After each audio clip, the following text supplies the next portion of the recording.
Hey everybody, this is Jeremy Moskowitz. Thank you so much for inviting me to this event. I'm super psyched. I get to kick us off and I'm very excited to be here. Let me tell you the story behind this speech.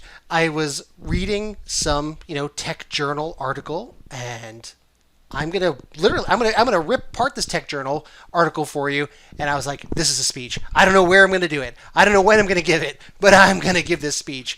And so this speech is called How Not to Get Hacked Again, Recommendations from an Actual Ransomware Attacker. Now, if you've never met before, my name is Jeremy Moskowitz. I'm a 16-time MVP, first in group policy and now in enterprise mobility. I also wrote these two big fat books, one on group policy and one on MDM.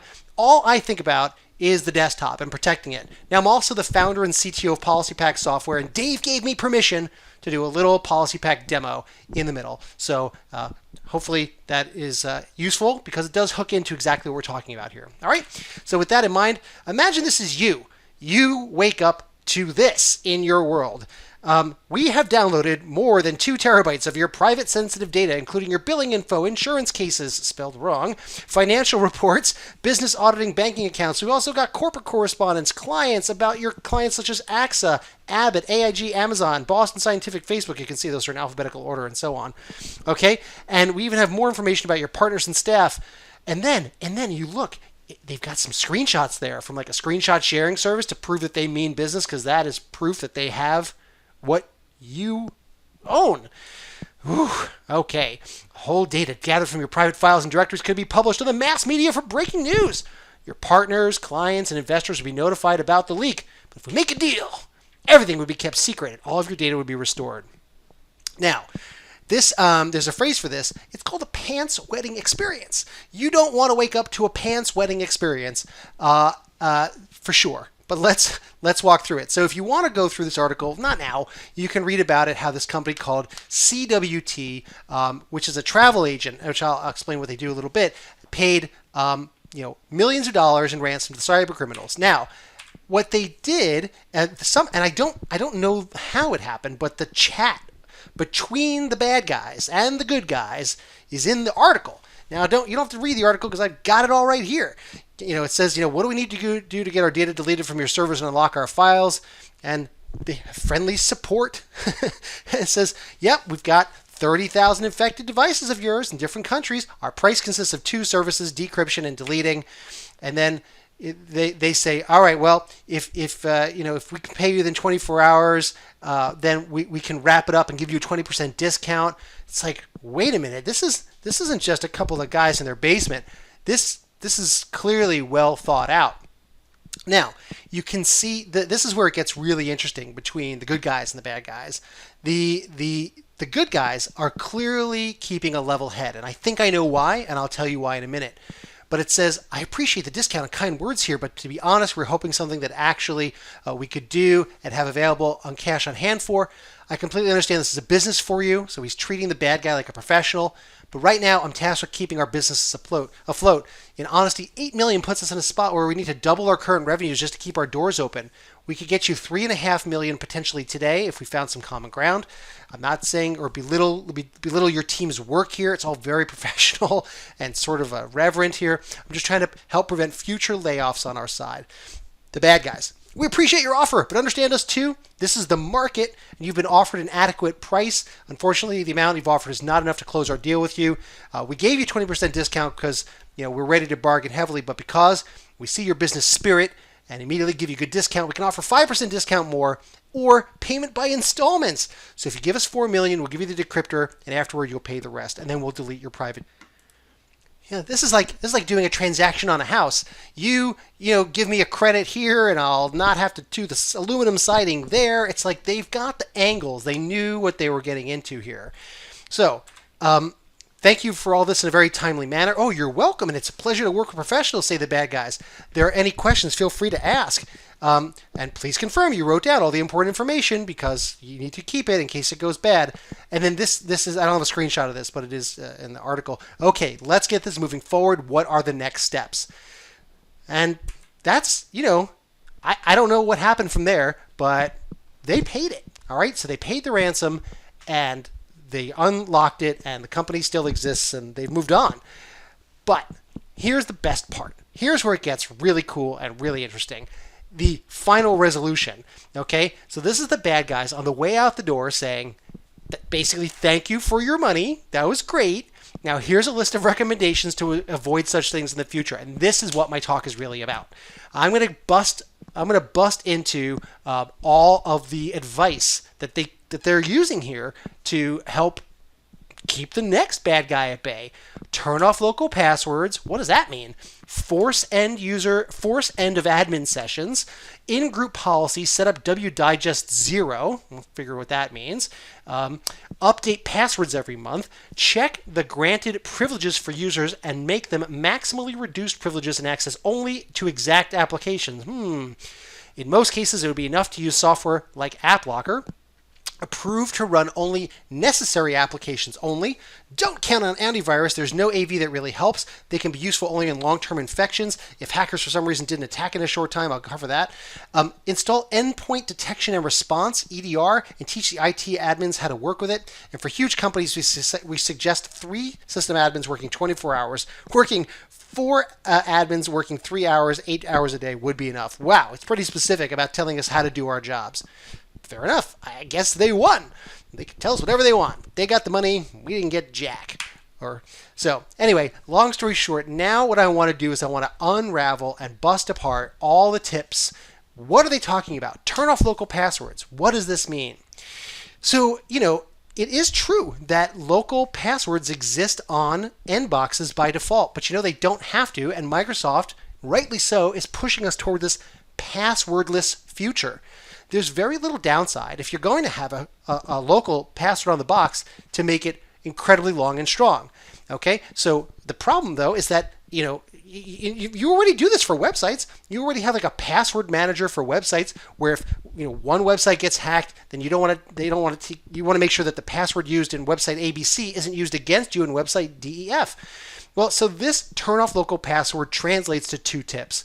One is use Windows Hello or Windows Hello for Business and go passwordless for standard users, and use long, strong, unique passwords for all local admins and have one single local admin on the box. Gosh, how do you do that? Well, Windows Hello you can do right now. You can just turn on PIN or fingerprint or facial recognition for a lot of these newfangled laptops that have these special 3D cameras just like your iPhone does. And you could do it for that. Or you can use Hello for Windows business settings and force them on, and it requires them to do it. And bing, bang, boom, you are heading down the road toward passwordless, which is great, at least on the box. What does this mean? This means that one password here can't be used in another place there. The second piece of this is around LAPS. LAPS is Microsoft's local admin password solution. Again, it's sort of like a password vault for all of your computers joined to Active Directory, and it manages the admin passwords. So how does, what's the deal? I have gone to, I can't tell you how many organizations where, I'll be teaching a class or talking with them or doing some software stuff, and they're like, yeah, what's the local admin password? Oh, it's the same one we use everywhere. And I'm like, oh, no, don't tell me that, using the same local admin password everywhere. Why is that? Because if I know the local admin password, if I can get the local admin password on one box, I then have the skeleton key to get it on every freaking box. So what are we going to do? Microsoft LAPS enables unique local admin password solutions. So there's 2 pieces to make this work. There's the your machine piece and the their machine piece. Your machine is the admin station where you are going to install the admin tools. So you are going to install the LAPS admin tools. On their machine, you're going to install the group policy client-side extension. So that's the way you extend group policy. You increase the depths of coverage in the MMC snap-in land, and you extend what the client can do with a client-side extension. Okay, so that's all there is to it to get LAPS. There's a little bit more to it, but not much. After that, you use group policy ADMX to configure the password length and strength, and computers just start, bang, resetting their local admin password for the capital A administrator account, and boom, send it back to Active Directory. Now, there are not too many downsides to LAPS, but one downside is that it will only manage one account. So if you've got 9 local admin accounts on the box, LAPS is not going to work for you. It'll only deal with one admin on the box. So when it's time to crack the glass to then get the password, you can do it in a couple of ways. I've got all 3 here on the screen at once. On the left is what's called the Fat Laps client. It's kind of a gross name, but that's its name.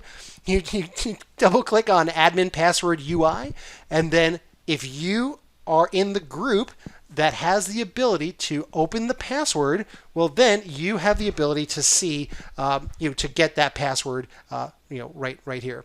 You can also do it from a PowerShell method and grab the password there. And there's actually sort of a third method. If you look in Active Directory users and computers under Attribute Editor, you could then actually see the password here as well. So there's 3 different ways to get the local admin password that's stored in the database that is Active Directory. Now, is it in clear text?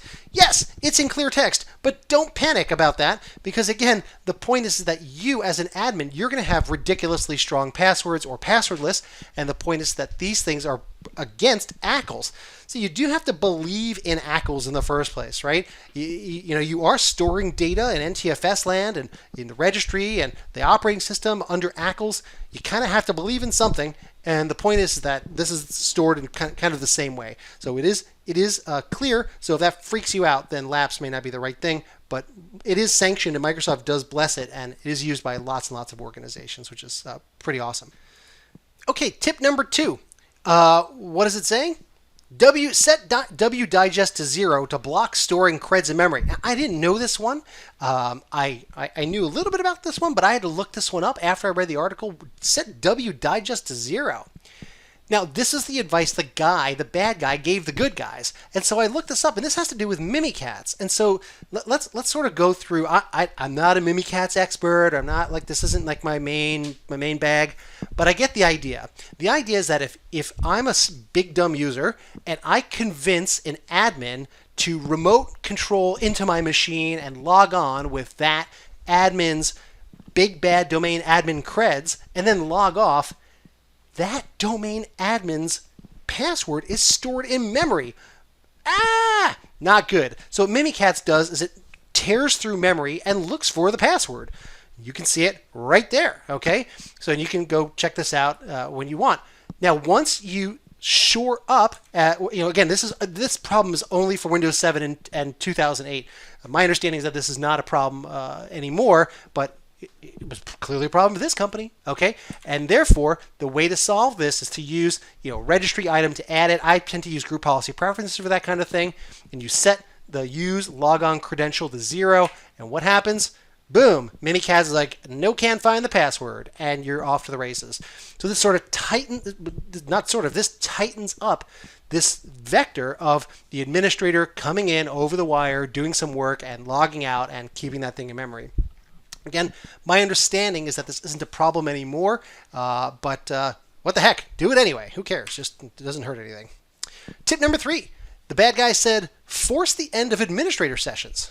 Ooh. So I had to disassemble that. So I thought about this and I read the word sessions and I started thinking, okay, what does he mean by sessions? Oh yeah, he means RDS or Citrix, right? Because you know that admins log on remote control into boxes all the time and they leave them there and then they get the admin password, they are logged on. It's just not a good thing. So it turns out there are lots of ways to tune how to disconnect sessions.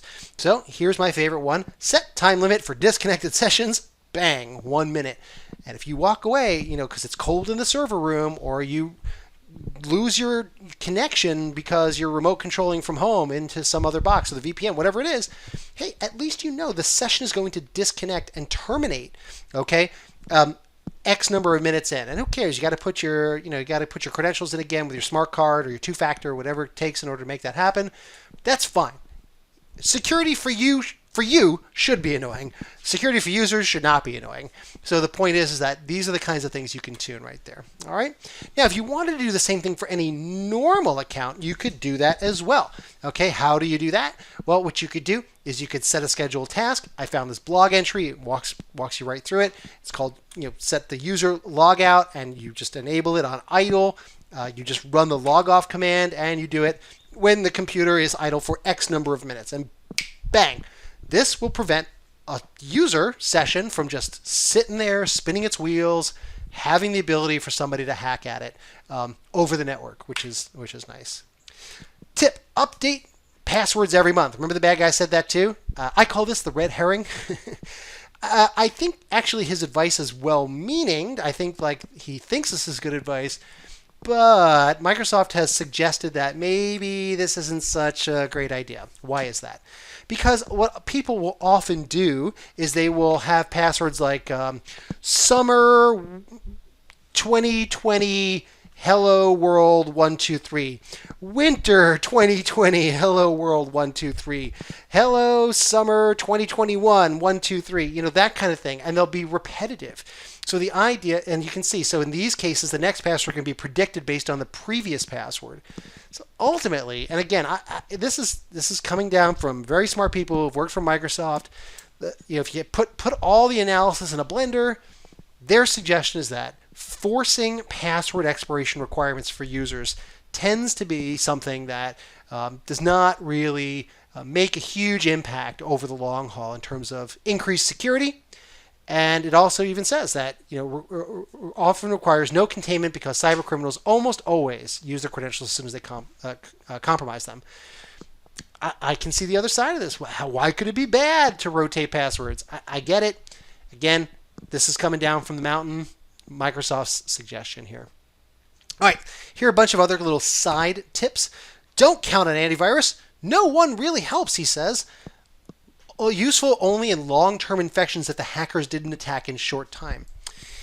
Yeah, I mean, the thing is like, I'm not sure I would necessarily throw away my antivirus, but I do agree that the days of the one-stop shop antivirus, anti-malware, finder, protector, killer thing, I think those days are, in fact, over.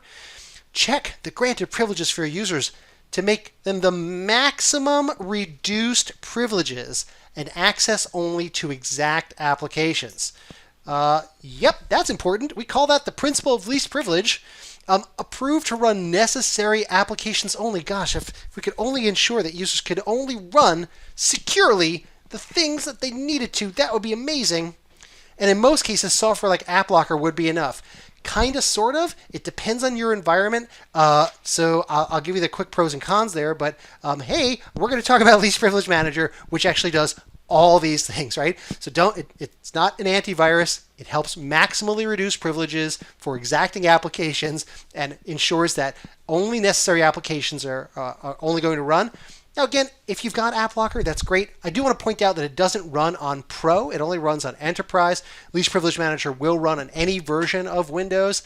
But moreover, it really, AppLocker just unfortunately isn't enough for most organizations. Well, why is that? Again, you've got Windows 7 or 10 Pro in some places. You want to manage non-domain join machines as well as domain join machines. You want to specify user or computer policies. But most importantly, if you want to implement least privilege and overcome UAC prompts, AppLocker doesn't do that. So if you just turn on AppLocker, there's no magical overcoming UAC prompts when the guy isn't a local admin anymore. Okay? So I've got a white paper. You can go to PolicyPak.com and download it. AppLocker versus Least Privilege Manager, explaining how you have to typically spend part of your whole life managing AppLocker, and we just rip the knob off of that. I'm going to demo that for you too.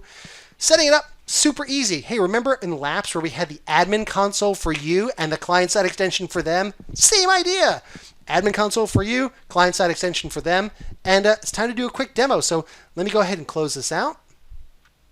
Okay, here is my test lab here. It's very simple. I have a domain controller, GPO land over here. I have a machine over here. I'm going to do two quick demos. The first thing I'm going to do is I'm going to talk about overcoming UAC prompts. Like I double click on an application that requires UAC, like Procmon, or if I were to go to my disk imaging software, my backup software, or try to install PowerPoint viewer, or install a thing like Skype setup. I mean, all these things require full admin rights to be useful. My gosh, not to mention go to places like the operating system, like Device Manager. This is a fun one because it even tells you, hey, you're logged on as a standard user. You can look, but you can't touch.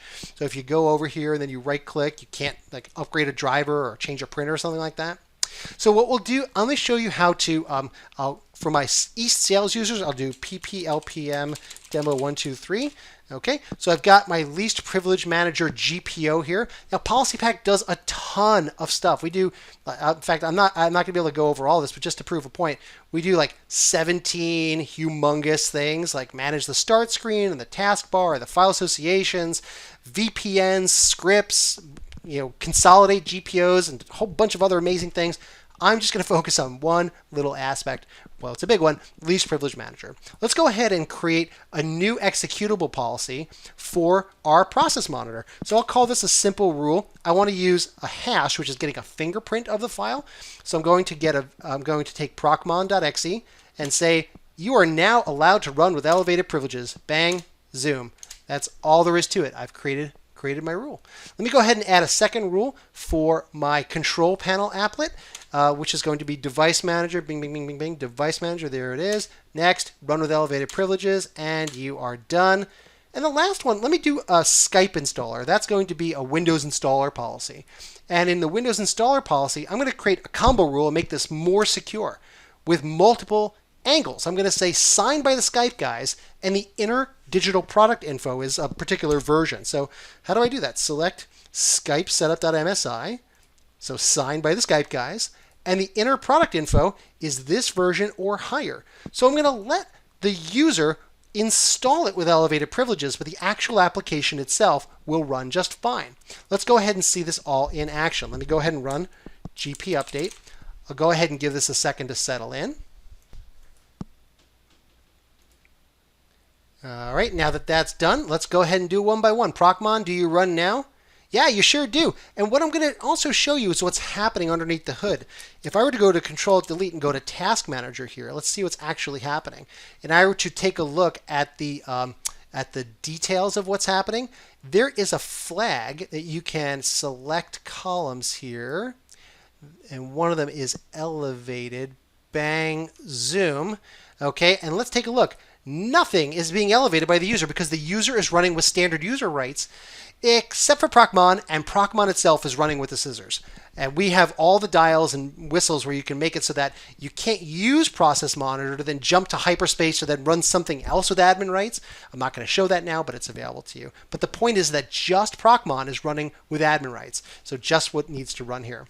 Let's go ahead and do the next guy, which was Device Manager. Go to Device Manager here. Before, we got a little prompt. You could look, but you can't touch. Now you can right-click and update a driver for somebody from home or a printer or network card or whatever. And then lastly, Skype setup. We said, hey, how do we make it so that my standard user, okay, can now install stuff that's important to them as an admin, but then only run the damn thing as a standard user? This is how you do it. So now we've installed the application. When it comes time to run the application is running as a standard user, but the install is happening as an admin or with elevated rights. Now, last but not least is the how to securely block and securely run the good stuff from the bad stuff.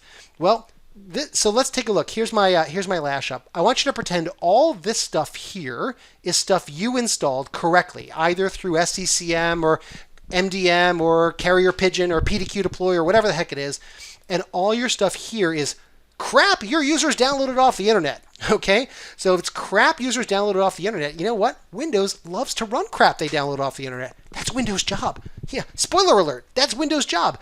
Letting users run crap off the internet, like ransomware. Okay, bad news for you.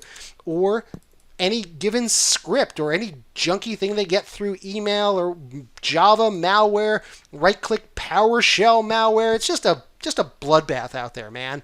Okay, so all these attack vectors. So how do we quickly separate the good stuff like Chrome or Firefox or Fox IT Reader, any of these things, the good stuff that you installed from the bad stuff that they downloaded off the internet? Well, let's go ahead and do it together. So this is how we compete with AppLocker. Okay, we're going to do it in one click. We're going to call it the secure run policy here, and I'm going to enable it. I'll explain how it works in a minute, and then I'm going to run with a customized message, and I'm going to say, let's investigate together. Okay, we're not going to beat up the user for doing something naughty. You know, they might not even know they're being naughty, so we're not going to say, you're in violation, you're a bad person. I'm not going to worry about that.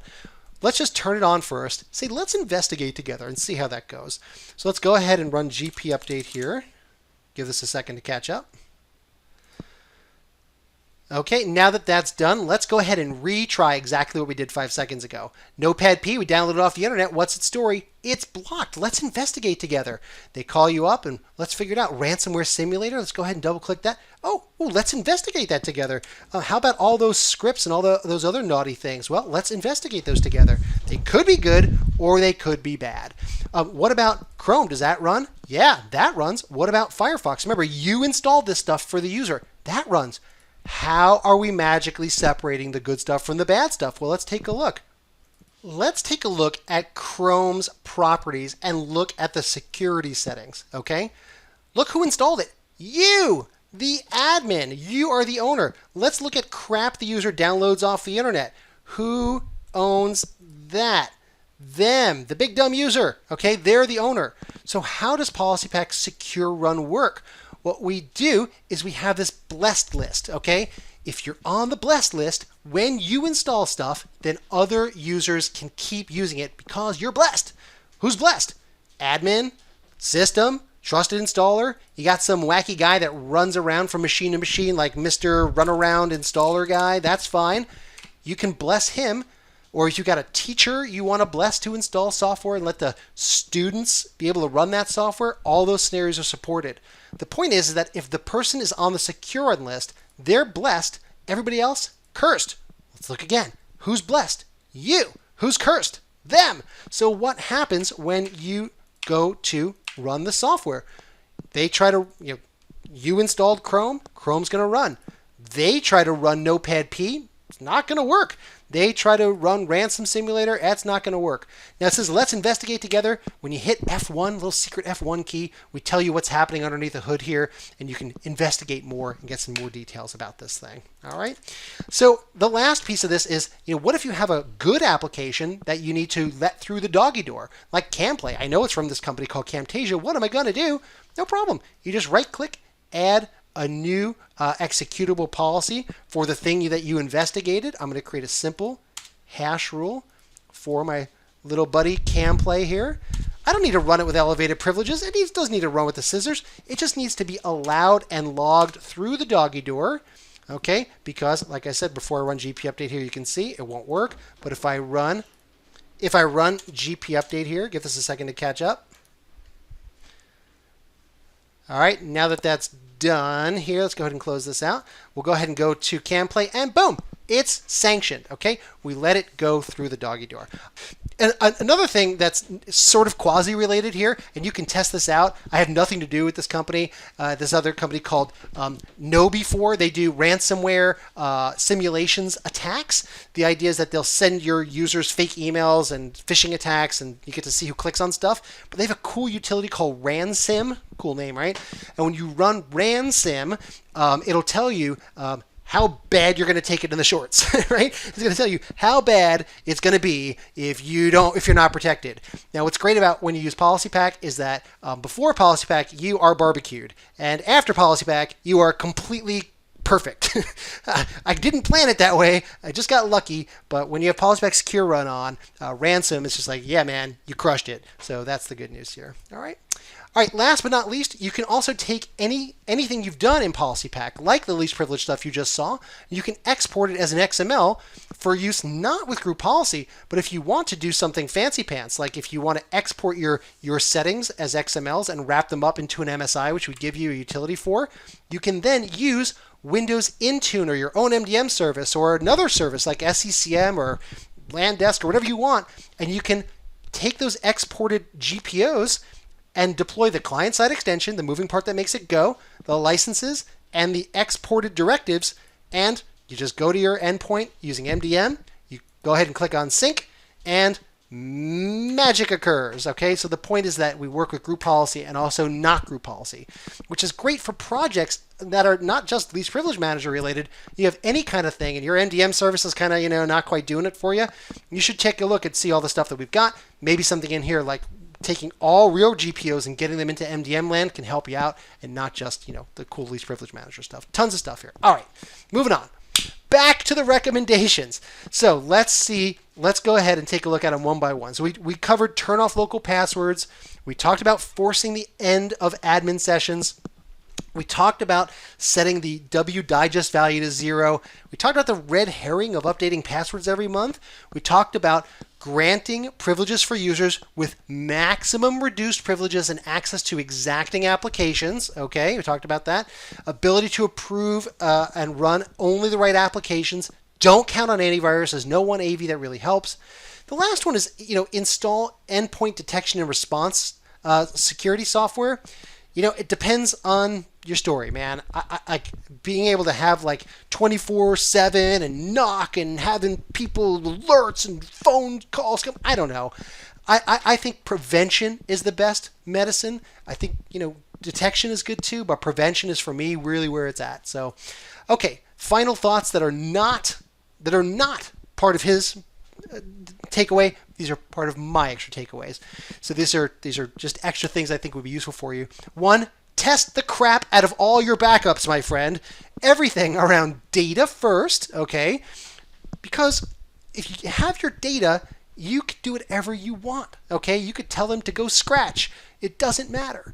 But if you can back up and restore your AD and do a test run of that and your GPOs and make sure you can get those back, great. Protect your GPOs from attack. That means to make sure that you don't have any wacky write access where you shouldn't have in your, any GPO could be writable by somebody who shouldn't be doing that. It's easy enough to check. You should just do that. Remember, the older your systems are, the worse they are. I mean, it's just as simple as that. Where do you think Microsoft's putting their efforts? Back in Windows 7 patches? Or do you think they're putting their best coders on like what's cool, new, and security in Windows 10? Right. And you need to make sure that every PC is throwawayable. What does that mean? That means that if a laptop gets lost in a lake, on an airplane, or whatever, it becomes a non-issue. You should be able to bomb new software on the box, quickly get on top of their data, and life goes on, man. Shouldn't be a whole thing. You should be able to do it a half hour or less. Some additional final thoughts. I just want to say thank you very much for inviting me to this event. I'm super honored.